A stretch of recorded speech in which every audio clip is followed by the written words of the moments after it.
Manne, na aanvang van my gesprekke met julle nou net, elkeen het my gesê dat julle 'n ander persoon is as wie julle was aan die begin van die week. En dit is wonderlik om te hoor. Dit beteken dit was 'n sukses gewees. Maak nie saak wat volgende gebeur nie. En wel gedaan vir almal van julle dat julle die plek geskep het om so veilig te kan voel en om te kan groei. Ongelukkig moet iemand vandag huis toe gaan, Rudy.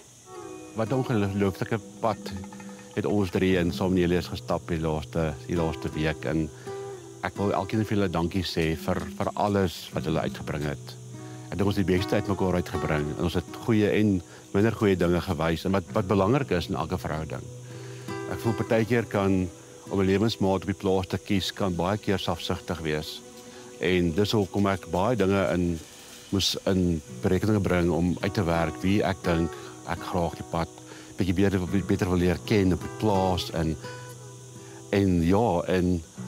ek sal graag wil weet of Hannes of jy graag beter wil leer ken en of jy nog so wil bly en Arnold aan jou, jy is ongelooflik en ek hoop jy het so baie vir jouself geleer en jy het geleer wie jy is en wat jy kan doen. Dis heel wat ek jou gesê het ook en ons het opgebou en jy's 'n ongelooflike man en ek dink jy's wonderlik en dankie vir alles vir jou vir die week.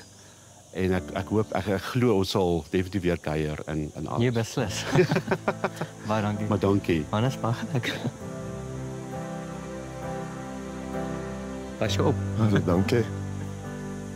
Arnold.